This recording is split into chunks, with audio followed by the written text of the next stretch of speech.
The protagonist was Athanasia, whose name meant eternity. She was a princess, the daughter of the emperor and empress, who had lost her life in childbirth. Before dying, Diana, her mother, left her a magical kiss, although it's unclear what exactly she passed on to her daughter. After the empress's death, the emperor ordered everything burned and destroyed, leaving only the child, Princess Athanasia. The problem was that the emperor showed no affection for her, leaving her in the care of servants who also didn't care, thinking, if even her father ignores her, why should we pay attention? Since she was a baby, Athanasia had managed to enter a magical world, where a mysterious voice called to her. There, she found a book in which she could see her entire life. So, everything that will happen to me is already written here, she reflected, astonished. The book revealed that, when she grew up, she would be accused of using black magic, and her own father would condemn her to exile in a tower, never to leave. The princess lived in a world where everyone possessed magic, but she did not. Her father's cold, distant gaze transformed the premonition into a true nightmare, repeated every night in her dreams. Fortunately, there was someone who cared for her with affection. Lillian. This servant had been a friend of her mother's and, although of noble birth, had abandoned everything to remain in the palace with Athanasia. She was the only one who treated her well, protected her, and paid attention to her. Even as a baby, Athanasia was already aware of the future and knew that dangers surrounded her. Although she could not defend herself, she understood that she would need to find a way to change the course of her life. Her greatest obstacle was Claude, the emperor, considered by all to be extremely powerful. He can destroy an entire kingdom single-handedly. And that's my father, the little princess thought in frustration. 3 years passed, and the atmosphere around the girl had become more welcoming. Many new maids came to work there, enchanted by the sweetness and beauty of Athanasia, now 3 years old. However, among them was one who was only interested in money, while the others dedicated themselves to making the place beautiful with flowers and decorations. This maid watched secretly, searching for valuable objects the emperor had purchased for the late empress. One day, Athanasia approached and asked what she was looking for. The servant, believing her to be merely a gardener's daughter, replied, "Show me somewhere where there is gold." Athanasia, silently, thought, "She just wants to steal." Then she led her to the sunflowers, the wheat, and the fresh bread, pretending not to understand what she really wanted. Then, with calculated innocence, she commented that there were no great treasures left in the palace, but that there were still utensils adorned with precious stones. The servant was surprised by the girl's intelligence, believing they both shared the same interest in stealing, unaware that she was standing before the princess. When the maid entered the kitchen and began filling bags with jewelry and ornaments, Athanasia went up to where they were stored and put everything in her pockets. The woman tried to attack her, demanding that she return them, but the princess threw all the arrangements and decorations they had set up on her. The noise attracted the other maids, who caught her trying to harm the child. She was soon removed from the palace. However, Athanasia knew it wasn't by chance. She thought, if I hadn't acted like that, Lillian would have been attacked tonight. Indeed, in her vision of the future, the same servant tried to rob and stab Lillian. Therefore, it had all been done on purpose, keeping the recovered jewels for herself. Athanasia reflected that she would need them in her future, knowing the cruel fate that awaited her. Meanwhile, Claude continued his duties as emperor. Felix, his assistant, reported that someone had attempted to break into his daughter's home, and that the girl had successfully thwarted the threat. He expected a reaction from the sovereign, but Claude remained indifferent. In another distant place, a man sensed that something in the fate of the Obelia Empire was changing, and that the source of this was the palace. Through the book, Athanasia understood that she was merely a secondary character in that story. In her dreams, she already knew she would meet her father when she was 8. He will be the only family I have left, she thought. From that moment on, she would begin her effort to impress him, yearning to be by his side. However, without magic, this goal seemed unattainable. The worst would come at age 12, when she was introduced to society. At that moment, she would discover a painful truth. Her father also had another daughter, named Jeanette. She was a graceful princess, charming in appearance, possessed of a natural elegance, and possessed magical abilities. Perhaps she had even, at some point, received her father's love. Precisely for these reasons, little Athanasia did not want to experience a cruel fate. Nor did she wish to be rejected or exiled. Therefore, before her 8th birthday, she had been carefully gathering all the coins and jewels she could save, thinking that, when the time came, she would be able to escape her father and live in peace. In her plans, it would not be just her who left. Lilium would also accompany her, supporting her, and together they would take all the treasures Athanasia had accumulated since childhood. While reflecting on this, she ended up staining her fingers with chocolate, as she always took the opportunity to ask the maids for sweets and desserts. It was not just for pleasure, but also because she hid gems and jewels in the kitchen utensils. After eating, she went to a fountain to wash her hands, and there she could see her own reflection. Her face strongly resembled her mother's, but her eyes were the emperor's, eyes that shone like precious stones. Athanasia thought that perhaps it was precisely because she had inherited only the look and not the magic that her father despised her. Maybe he hates me for that, he mused silently. Walking through the forest, she came to a spot where she hid her jewelry, unintentionally startling a passing squirrel. Continuing on, she found a place that looked nothing like the ruby palace where she lived. It was like a vast, empty vault. Back at the palace, she heard from the maids that His Majesty the Emperor had ordered an inspection of every room after the incident with the maid who had tried to rob him. They also said they would search every corner of the princess's room, where she kept her precious treasures. Worried, Athanasia decided to act quickly. She put the jewels on herself and headed for the forest to hide them with the rest. However, upon arriving, she found the same squirrel digging and trying to unearth what she had buried. I can't lose this, she thought, handing it a peanut to distract it, and running in search of another hiding place. Arriving again at the place that resembled a vault, she decided to leave everything there. As she walked deeper, she found small golden figures shaped like cherubs. Could they be real gold? She thought, running toward them and even biting one to confirm. It was at that moment that she came face to face with Claude, the emperor, her own father. It was the first time he had seen her in so long,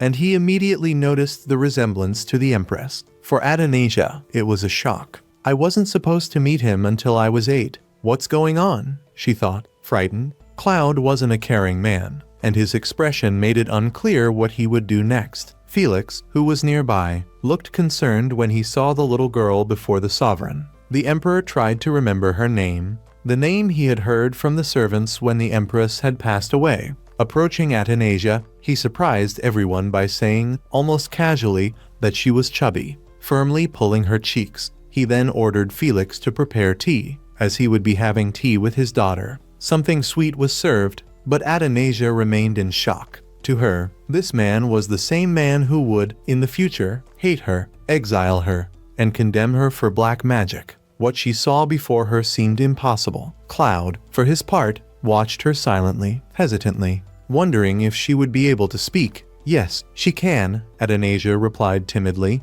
while Felix explained that small children could feel shy around strangers. Angered, Claude expelled Felix so he could be alone with his daughter. The emperor then commented on her name. He said that Athanasia was a grand name, laden with meanings such as eternity and immortality, worthy of heirs to the throne. Not even I was given such an imposing name, he confessed, remembering that it was not his son destined to inherit power, but rather his brother, the true successor, who had become a tyrant. Claude had murdered him and, as a result, had ended up taking the throne. This troubled him deeply, for, although emperor, he did not possess a name as noble as his own daughter's. Thinking of Diana, the empress, his expression changed. Remembering how she had chosen the name Athanasia, he asked who had taught her how to behave, and the girl replied that it was Lilium. Claude then revealed that he remembered the day Lilium had come running to him, asking permission to care for the princess, something he had accepted. Soon after, the emperor asked a direct question.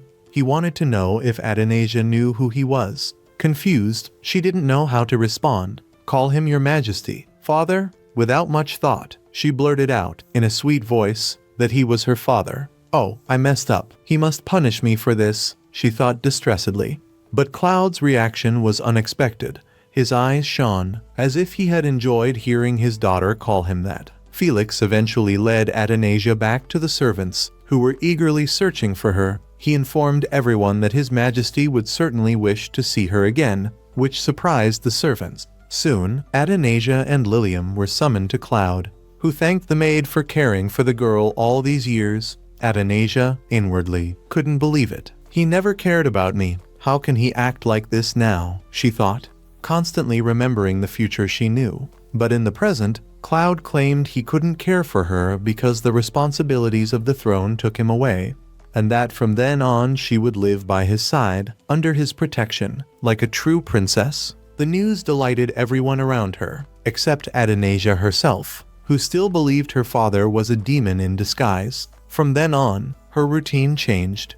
Every day she drank tea with Claude, received the treatment befitting her position, and was accompanied by attentive maids. However, deep inside her, her desire remained the same.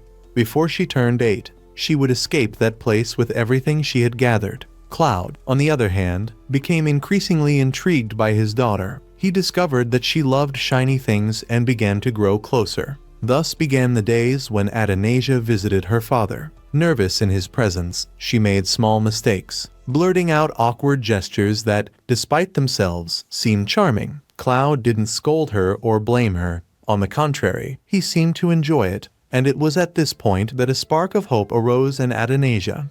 Perhaps, somehow, her father would come to love her. Then came the invitation for a trip to the lake. Lilium carefully prepared Athanasia, making her even more beautiful. With Felix by their side, they met Claude again, who, upon seeing her, commented that she looked increasingly healthy and plump. To any older princess, this would have been offensive, but to Athanasia, who was only 5, it still sounded like a compliment. Athanasia never quite knows how to behave around him, but she ends up saying he's also very handsome. Whenever she says something like that, or simply addresses him, everyone around her tenses, watching the cold, heavy gazes Claude gives her. Still, the day seemed to have a special air. They remain in the garden, surrounded by flowers, and Athanasia enjoys every moment, feeling happy until it's time to board the small boat, reserved just for her and Claude. Deep down, she feels a certain fear. After all, she can't swim. Felix tries to reassure her that nothing bad could happen, as she would be by her father's side. However, he regrets speaking so quickly when he sees Claude holding the girl as if she were some burden, without the slightest delicacy. The atmosphere becomes uncomfortable. He can't find the right words, but seeing Claude's golden locks moving in the wind, Athanasia shyly comments that his hair is radiant and very beautiful, adding that she loves it too. Deep down, the girl recognizes that he truly is beautiful, a deep honey blonde, but at the same time, she can't erase the memory that he will be the one to condemn her to exile. Silently, she wonders how that boat moves without oars, until she notices that Claude seems to be steering it with magic. When she looks into his eyes, she discovers they are incredibly blue, clear as 2 sapphires, and wonders if her own would be similar. Suddenly, a small, glowing lotus catches her eye. She even smells a gentle scent. She wants to reach out and touch it, but as she overextends herself on the edge, she loses her balance and falls into the water. Within seconds, algae and aquatic plants wrap around her body, dragging her down into the depths. Athanasia believes this could be the end, even though she already knows how her story will end. The desire still rises in her heart for her father to dive in and save her. However, she remembers that clinging to hope can be futile. But it's Claude who jumps into the lake and rescues her. He pulls her out with a firm grip and, using his magic, casts a spell that dries her clothes. It wasn't meant to hurt her, just to protect her. His expression betrays irritation, not with her, but with the entire situation. Soon after, he declares to Felix that the next day he will teach his daughter to swim, as it would make no sense to leave her at the mercy of such danger. Felix watches in silence, feeling the weight of his words. However, Claude also seems to carry something dark within him, a kind of magical burden that affects him in ways still unknown. After this scare, Athanasia falls ill. She has a fever, but is cared for by Lilian, who explains that the lotuses are magical and often deceive their victims, luring them to the bottom of the lake through illusions. Confused, Athanasia asks why such dangerous things exist,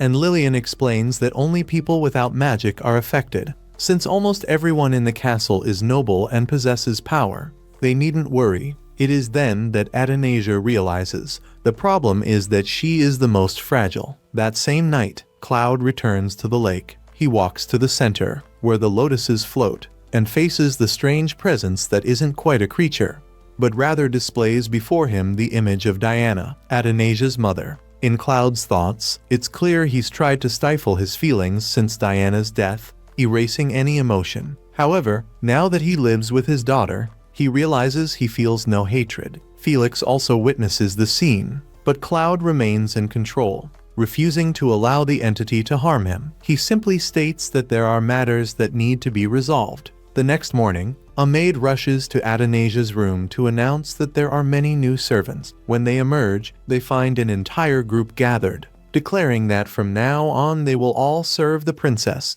To top it all off, Felix kneels before her and announces that he will be Her Highness's temporary personal guard. Thus conclude the first 3 chapters of Princess Charming. These were chapters full of emotion and fun moments. Soon we are told a little more about what actually happened between Claude, the Emperor, and Diana, as some prefer to call her. For now, little Athanasia dreams of someone with a familiar face, though she cannot clearly remember who it is. Upon waking, she realizes she is being carried by Felix, who explains that His Majesty wishes to have breakfast with her. The girl wonders why the Emperor, someone so important, is not guarded by soldiers, and why even Felix protects her so much. He only replies that Claude does not need that, for he trusts his magic, and drops the subject. Soon, he takes her to the Emperor's chamber, saying that Claude would surely be happy to be awakened by his little daughter on a beautiful spring morning. Athanasia thinks, nervously, that waking the Emperor is a huge responsibility and fears what might happen. Athanasia observes the room with curiosity before gathering courage to approach Claude. She notices a large map made entirely of gold and is fascinated by its details.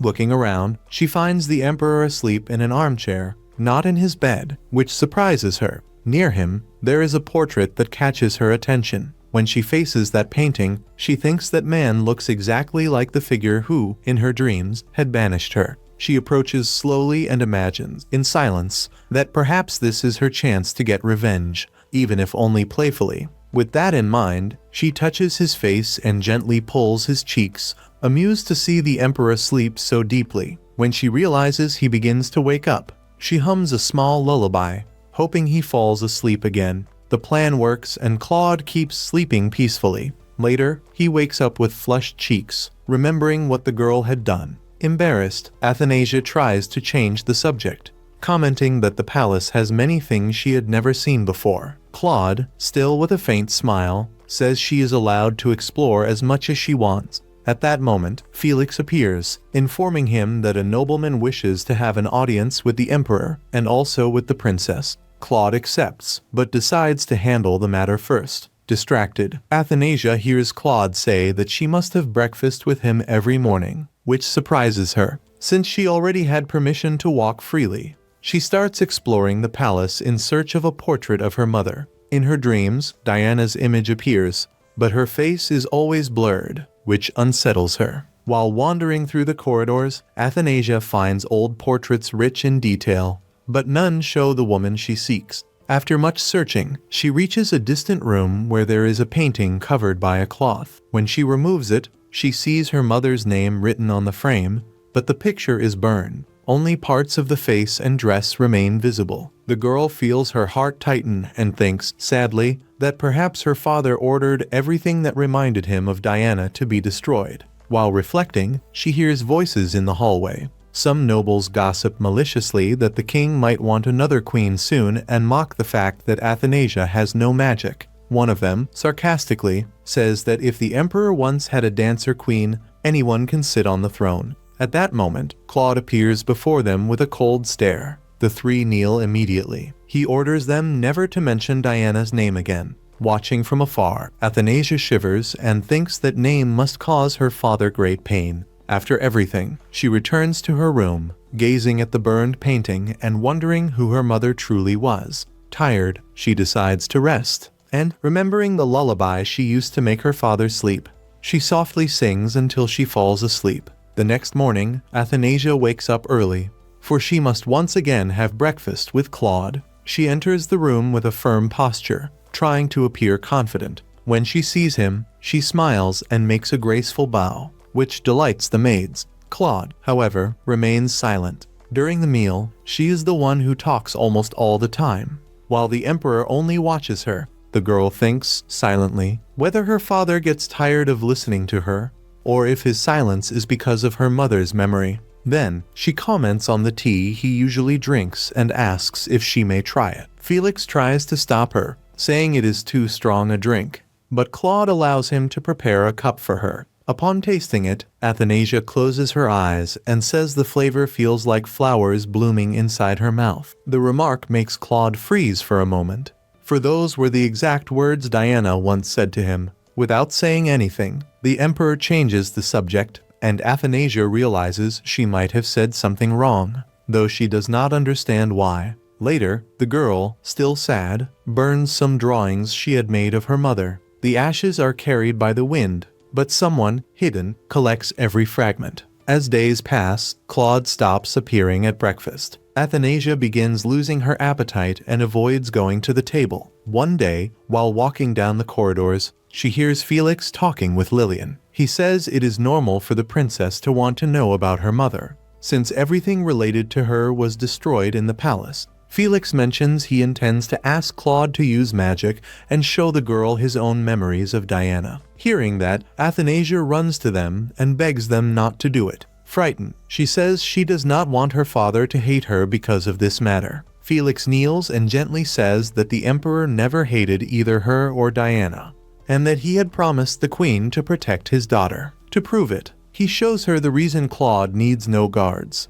Garnet Palace is protected by a powerful magical barrier, impossible to cross for anyone with ill intentions. He casts a spell so she can see the shining dome that shields the whole place. He explains that only two people can enter freely, Athanasia and the former queen, because Claude trusted them completely. The girl then thinks, confused, why he does not want to hear anything more about Diana. Meanwhile, the emperor, alone, reflects. He was the one who gathered the ashes of the drawings his daughter had burned and, with his magic, restored each of them. He looks at the recreated portraits and thinks that he might still need one more year to forget her to forget Diana. The reason, however, remains a mystery. At that moment, Athanasia enters the room, encouraged by Felix, who had told her that her father would like to see her. The girl approaches timidly, saying she had not seen him for days and that she missed him. She apologizes for interrupting, but says she just wanted to see him. Claude watches her in silence, and when she thinks of stepping back,